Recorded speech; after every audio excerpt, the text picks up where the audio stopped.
బ్రహ్మ రాసిన రాతను మార్చగలమా? మనం పుట్టినప్పుడే బ్రహ్మ మన తలరాతను రాసేస్తాడు కదా! మరి మనం పూజలు చేసే ప్రయోజనం ఏమిటి అని కొంతమందికి అనుమానం వస్తది. కానీ బ్రహ్మ అంటారు, నేను రాసిన రాతను నేను కూడా మార్చలేను. మీరు మీ ఉపాసనతోటి మార్చుకోగలరు. ఎలా అంటే ఇక్కడ ఒక చిన్న కథ చెప్తాను వినండి. పూర్వం విభీషణుడు అనే రాజుకు తన 50వ ఏట మరణగండం ఉంది.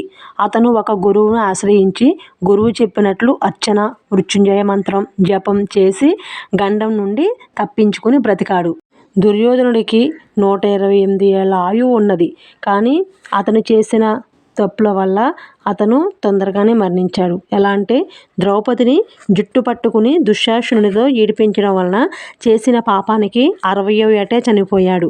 జపం, ధ్యానం, దానాది కర్మలతో తలరాతను మార్చుకోవచ్చు. మనసులో నిరంతరం భక్తితో నిరంతరం భగవన్నామస్మరణ చేస్తే అంతా ఆ భగవంతుడే చూసుకుంటాడు. చూసారా, బ్రహ్మ రాసిన రాతను బ్రహ్మ కూడా మార్చలేడు. కానీ బ్రహ్మ రాసిన రాతను మనం మార్చుకోగలడానికి ఇంతకంటే నిదర్శనం ఏం కావాలి? మనం మన పాపాలని మన తప్పుల్ని మనం గ్రహించుకుని అవి సరిచేసుకుని ఆ భగవన్నామస్మరణ చేసుకుంటే భగవంతుడు తప్పక మనల్ని రక్షిస్తాడు.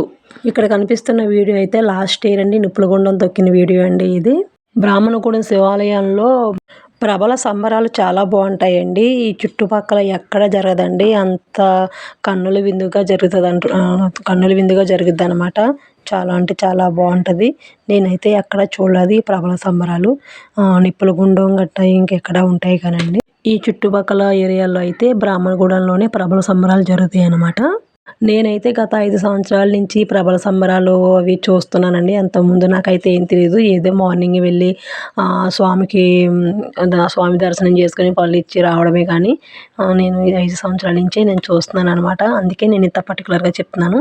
ఈ బ్రాహ్మణగూడెం చుట్టుపక్కల ఉన్న వాళ్ళు ఎవరైనా సరే స్వామివారిని దర్శించుకొని ప్రబల సంబరాలు ఇవన్నీ చూడవచ్చునని నేను చెప్తున్నానండి. ఓకేనండి, నా వీడియో నచ్చితే లైక్ చేయండి, షేర్ చేయండి.